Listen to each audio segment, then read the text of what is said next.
Hey guys, since Narrandera Remains is split into two different groups, I thought it would be nice to show a video that shows both sides of things so we can see both bosses in each case for the first two floors. The third floor is a shared boss, so that's not as big a deal. These guys, I think it's obvious what resistance you need. Shock and Jazz are versus the dark one. Shock has no dark resistance on, and that's why she dies. I'm still a little bit surprised by that, since she is very strong. But you know, I don't have any light resistance on, and I do fine against the light boss. So, not totally sure there, but either way, Jazz is able to take care of the dark boss just fine. And then myself and Modi are on the light one. Just have to make sure things are timed nicely here so that both bosses die within one turn of each other, or else they will respawn. And sometimes if things are off pace at the beginning, all of a sudden it just becomes very hard to get everybody to time things well, so you just want to get it done right the first time.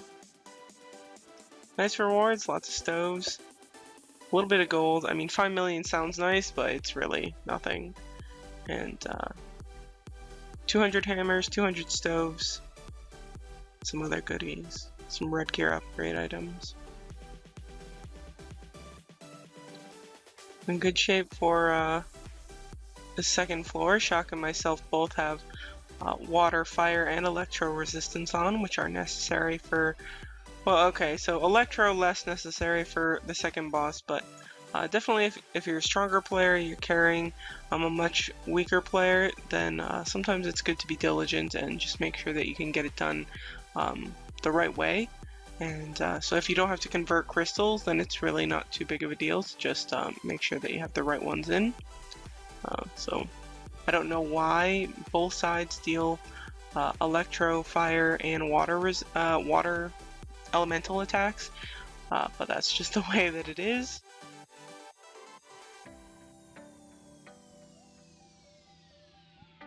These mob rewards are very nice, give a lot of glams and stithies. Just Jazz adjusting her skills. Oh, I guess that was Shock.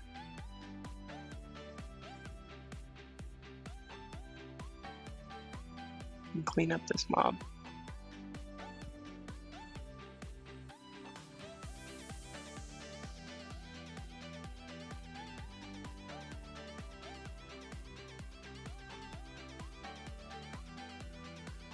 I need to adjust things. I don't really need a Puri for this water boss, but it's nice if you have a mage in the group that can bring Puri on the fire boss, because the bleed is sort of mean over there.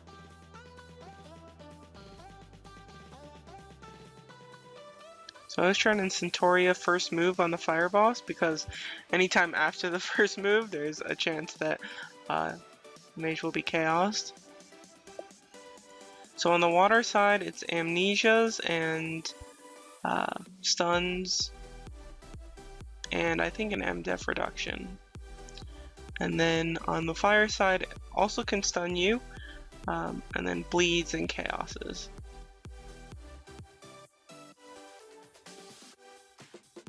So just Shock and myself. So Shock doesn't really have to worry about chaoses anymore since there's nobody else to hit.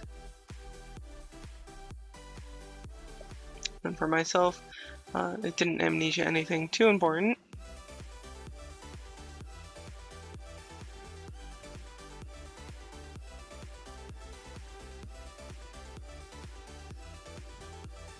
The stuns can be a little bit troublesome if your res isn't exceptionally good, or really for any team that's cutting it close.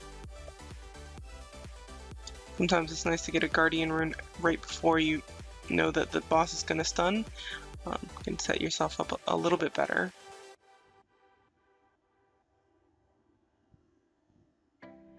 And then I need to adjust the resistances and the skills here.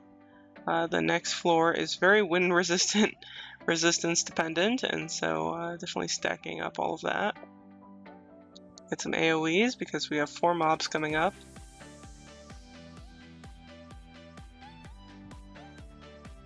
So one trick here, we see Shock and Jazz are on the right side, and then myself and Modi are on the left, and you can actually sneak around these mobs. So I just tell Modi, I just hug the outside wall, so you can see I'm clicking the outside wall to make sure that I'm really, really close to it, and you can actually kind of make your way around the mobs.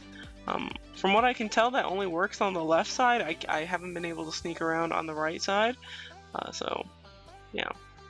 So I'm just telling Modi to stay here, or I guess I'm talking to AT, but then I tell Modi to just stick right here while I go attack this mob. So Jazz and Shock are backed up toward that cave, and so once I hit the mob, I activate the fight against all 4 of them, and then everybody else can join, and so that makes the rewards, make sure everybody can get the rewards for all 4 of the mobs. Sped up the gameplay a little bit extra for these wind mobs, like the other fights, mostly just because there's 4 of them. It does take a while to get through all of them, especially if your resistances are not so great. These mobs are really one of the toughest things in the dungeon, if not the toughest to get through. Probably the toughest, honestly. So important things to note: you can chaos them, you can stun them, so those can be very helpful. Another thing that's pretty helpful, if you're really just having a lot of trouble, you can go in, you can build up your awakening points, and you might even need a couple of tries, and then put yourself in the back row, and then once you attack them, just immediately go into Sylph mode and try and deal as much damage as you can very quickly, and those can take care of some of the mobs. Alright. Something that I did, when I first did the video, I had a lot of wind resistance. This time when I'm doing the video, I have even more wind resistance, but there are many occasions, before we had that level 9 resistance crystal event, it was a bit of a pain for me to move around my crystals as much, so my resistances sometimes were not so good. I might have level 8 crystals in or something like that, which makes it much tougher, and so we would take that approach by just building up awakening points. So I do need a little refresh, lagging a bit for obvious reasons. Fixing up my skills on Jazz and Shock, I think they're going with an AoE, but for my own tune, I'm not worried too much about getting rid of the wind mobs super quickly, so I didn't bring an AoE. These wind mobs seem to take a lot more damage than the ones outside of the boss fights, but they still deal quite a bit of damage.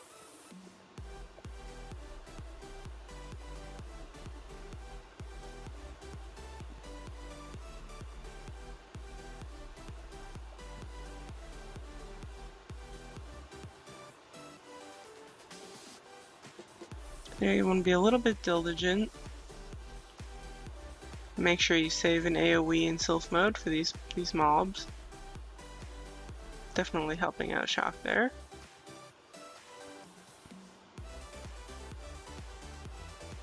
This guy, I think he might be electro damage, that first boss, but honestly I don't think electro resistance is that important. For sure, wind resistance is the main one you need to worry about for this final series of bosses. The Scorpion definitely dealing quite a bit of wind resistance.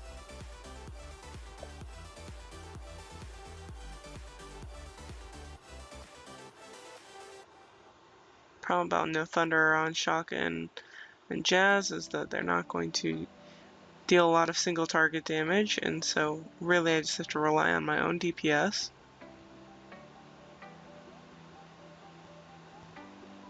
Looks like Modi is dead, but he's showing alive in Sylph mode. And that wind mob obviously seems a little bit out of place, so I think we bugged a bit. But Shock and Jazz looking just fine. Well, aside from the fact that Jazz is dead. So this guy, I didn't do that great of a job on Shock. I was in Sylph mode when the third boss hit, and so it's a little bit hard to deal with the bleeds there. But on Elia, doing just fine. So use a heal rune there. Again, bleed has stacked up quite a bit. For this guy, you know, he deals what looks to be dark damage, but honestly, I don't think dark resistance is that big of a deal here. But yeah, nasty bleed. One of the bleeds can be pureed, and sometimes it doesn't show even though the bleed is happening. And then there's a second bleed, so a second set of hash marks there. And that will also stack up every turn that he hits you, or every time he hits you. But that one you cannot puree. So there's one you can puree, one that you can't. And if the one that you can't puree stacks up too much, you can get yourself into quite a bit of trouble. But yeah, that's about it. Anyway, if you guys have any questions about the dungeon, I'm a bit more well versed in what's going on there, so please go ahead and ask any questions. Take care and have a very good day.